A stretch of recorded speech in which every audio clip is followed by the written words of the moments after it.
Mandalika dilakukan dengan project financing, yaitu melakukan hutang kepada perbankan, sehingga ini menjadi beban yang berkelanjutan bagi ITDC.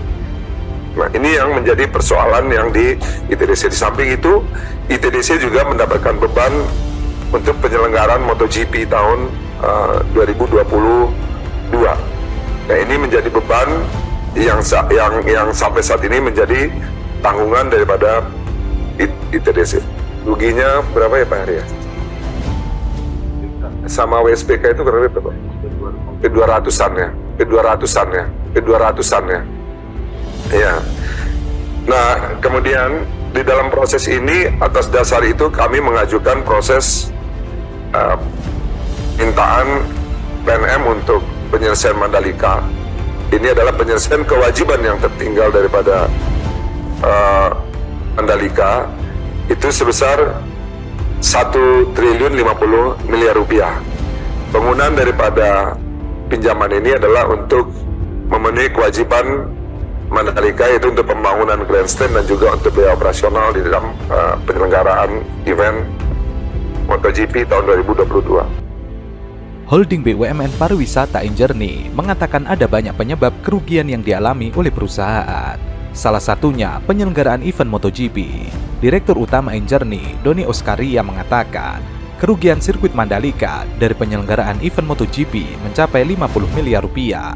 Hal tersebut disebabkan pengeluaran acara lebih besar dibandingkan pemasukan. Namun, karena cukup menarik sponsor, gelaran balap motor ini tetap dilaksanakan. Di 2014 kita Komisi 6 jenguk ke sana dan pada marah-marah berujung ke usulan PMN supaya kawasan ini digarap.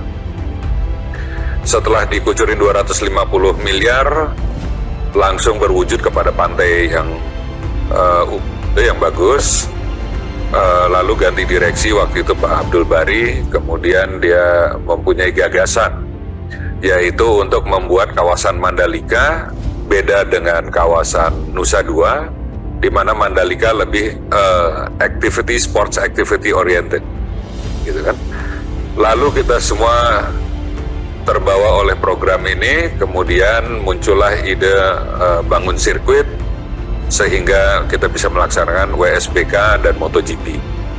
Ternyata selesai dengan MotoGP, meninggalkan luka yang dalam untuk Mandalika, mungkin karena satu atau dua mitranya ada yang dianggap tidak komit, gitu. MotoGP sudah dihitung dan punya gap sebesar 50 miliar. Ini yang sedang kita carikan, caranya bagaimana kita mendapatkan tambahan sponsorship untuk menutupi gap ini, sehingga kita bisa melokalisir problemnya di Mandalika. Sementara penyebab kerugian terbesar sirkuit Mandalika adalah berasal dari penyelenggaraan event World Superbike. Dari perhitungannya, kerugiannya mencapai 100 miliar rupiah. Yang pertama, yang perlu saya sampaikan bahwa kami sebetulnya adalah menyelesaikan problematika yang ditinggalkan Pak Ketua.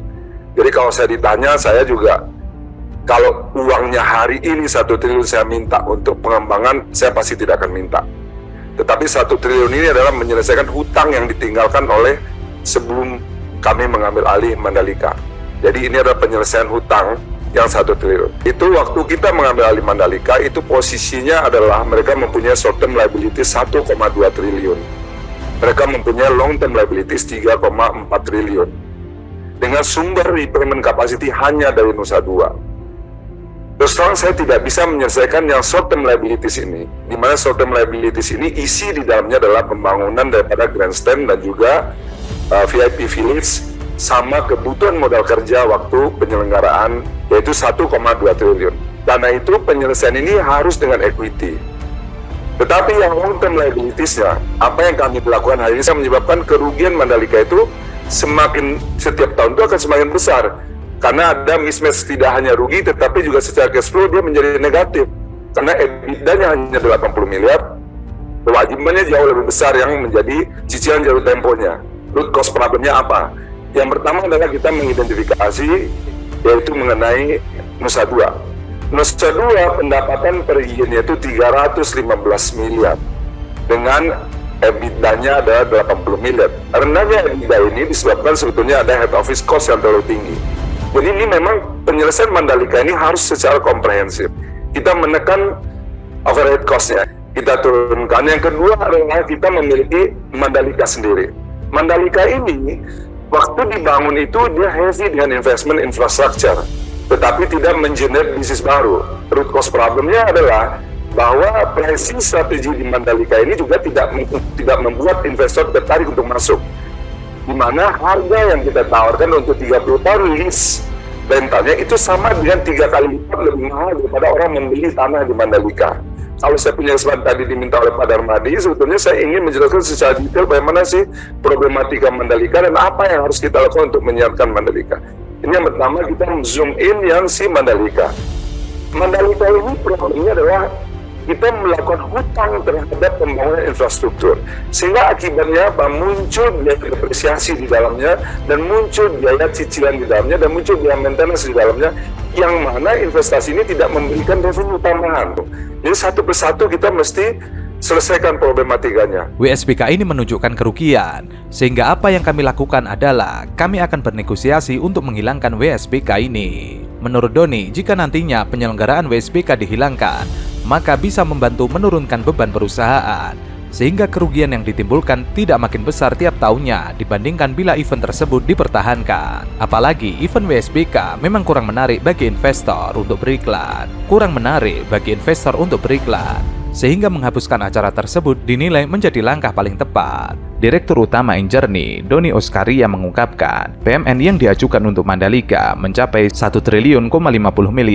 Penggunaan PMN ini untuk memenuhi kewajiban Mandalika berupa pembangunan grandstand dan operasional penyelenggaraan event MotoGP 2022.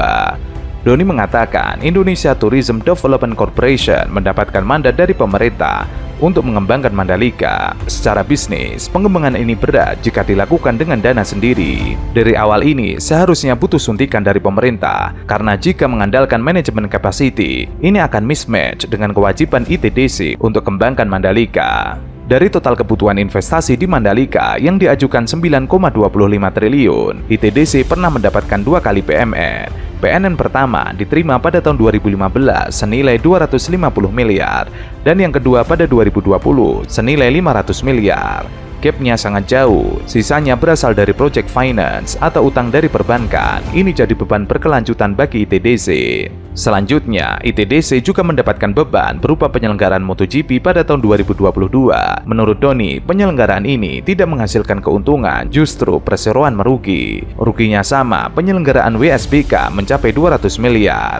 Karena itulah, Injourney menilai pihaknya membutuhkan suntikan dana untuk menyelesaikan persoalan di Mandalika. Diharapkan, suntikan dana ini dapat membantu perseroan menutupi beban yang ditanggung atas event yang sudah berlalu.